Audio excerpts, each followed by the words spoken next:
सभी देशवासियों, प्रदेशवासियों एवं रुड़की वासियों को मेरा सादर नमस्कार। आज हम बात करेंगे एक बहुत महत्वपूर्ण विषय की, जिसके बारे पर आपने शायद कभी ध्यान भी ना दिया हो। क्या आपने यह कभी महसूस किया है कि यदि इंस्टाग्राम, फेसबुक या यूट्यूब पर आप किसी एक टाइप की रील को पसंद करते हैं या उस रील पर ज़्यादा समय व्यतीत करते हैं, तो उस टाइप की रील आपके सामने बार बार आती रहती है, और जिस रील पर आप समय व्यतीत नहीं करते, उस टाइप की रीलें कुछ समय बाद आपके प्रोफाइल पर आनी बंद हो जाती हैं। इसे बोलते हैं इको चैम्बर। क्योंकि आजकल हमारी जानकारी का मेन स्रोत फेसबुक व इंस्टाग्राम बन गया है, और यदि हमारे सामने एक ही टाइप की रील आती रहेंगी तो हमारी धारणा किसी एक ही दिशा में जाएगी और हम दूसरी दिशा में देखना भी नहीं चाहेंगे। इसके चलते यह होता है कि हमारे दिल मस्तिष्क में एक ही प्रकार की धारणा और हमारे दिमाग में जो मान्यताएं, जो राय बनी हुई हैं, उनकी पुष्टि हो जाती है, और हम दूसरों की मान्यताएं व राय को अपने दिमाग के बौद्धिक आलस्य के कारण एक सिरे से दरकिनार कर देते हैं। यदि हम एक बार बनी हुई राय पे यह आजीवन टिके रहें तो हमारे मनुष्य होने का क्या फ़ायदा। मनुष्य होने का मतलब ही यह है समय समय पर विकसित होना, यानी इवॉल्व होना।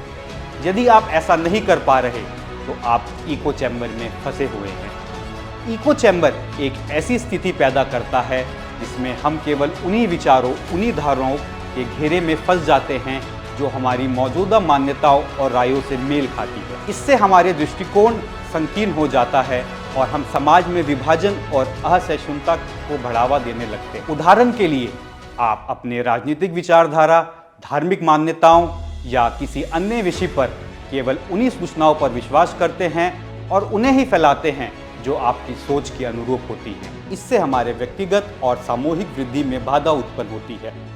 इको चैम्बर हमारे लोकतंत्र के लिए भी एक बड़ी चुनौती है, क्योंकि यह हमें सिर्फ एक दिशा में सोचने के लिए मजबूर करता है। यह उन लोगों के लिए विशेष रूप से खतरनाक है जो सोशल मीडिया और अन्य डिजिटल प्लेटफॉर्मों पर अपने विचार साझा करते हैं, क्योंकि यह प्लेटफॉर्म उनके विचारों को और अधिक मजबूती से स्थापित करता है। इको चैम्बर इतने वेलकमिंग क्यों होते हैं? इसकी मनोवैज्ञानिक वजह क्या है? अगर आप गंभीरता से सोचें, हम लगातार बौद्धिक श्रम से बचना चाहते हैं। जो अपनी धारणा से भिन्न बात हमारे सामने आएगी, चाहे वह बौद्धिक तौर पर आए, मनोरंजन के तौर पर आए, राजनीतिक व धर्म के तौर पर आए, उनसे हमारा दिमाग हमें दूर करना चाहेगा, क्योंकि उसके लिए उसे बौद्धिक परिश्रम करना पड़ेगा। और इससे हमारे इर्द गिर्द एक इस तरह की चारदीवारी खड़ी हो जाएगी जिसमें केवल वही बात हम तक पहुंच पाएगी जिसकी धारणा हम पहले ही बना चुके हैं। इससे वास्तविक जीवन में ऐसी स्थितियां पैदा हो रही हैं जिससे समाज में बंटवारा बढ़ रहा है। हम अपनी धार्मिक विचारधारा से भिन्न धार्मिक विचारधारा को लेकर इंटॉलरेंट बनते हैं।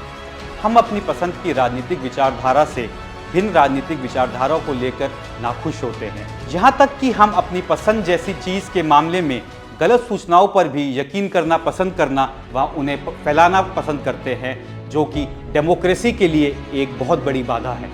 उदाहरण के तौर पर, किसान आंदोलन को लेकर देश में एकदम भिन्न भिन्न राय थी। एक पक्ष का मानना था कि यह एकदम ऐसे लोग हैं जिनसे दूर रहना चाहिए, यह नुकसान पहुंचा रहे हैं और देश के दुश्मन हैं इत्यादि।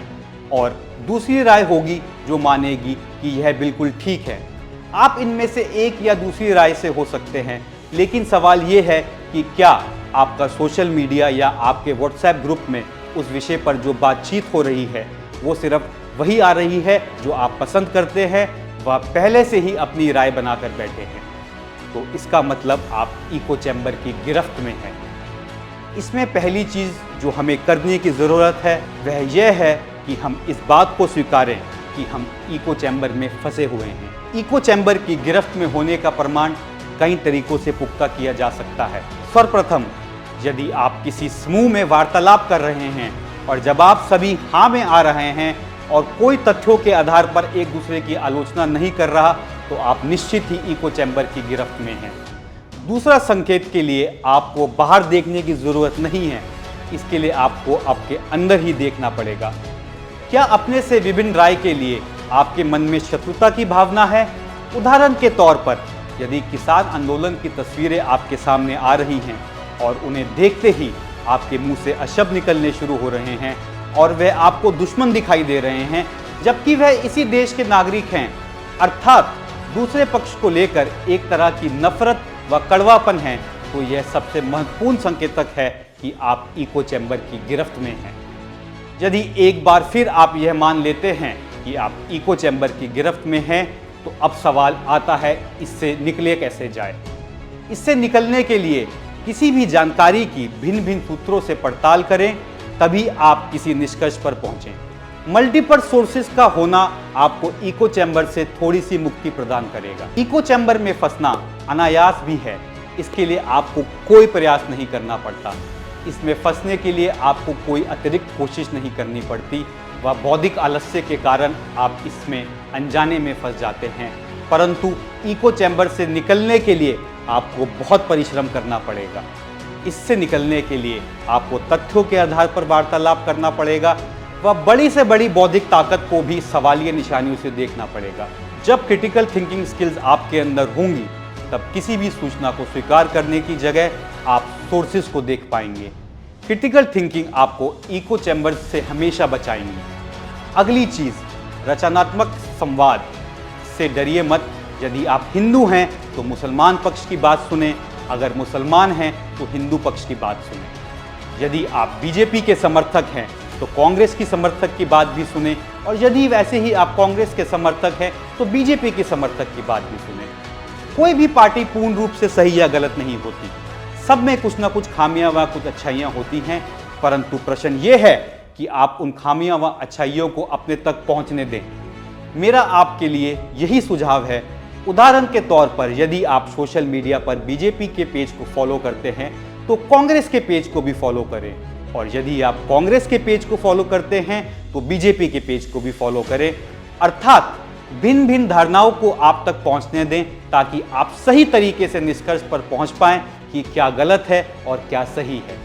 आशा करता हूं कि इस वीडियो के माध्यम से मैं आपको यह बता पाया कि राष्ट्र हित में इस इको चैम्बर से निकलना कितना आवश्यक है। धन्यवाद।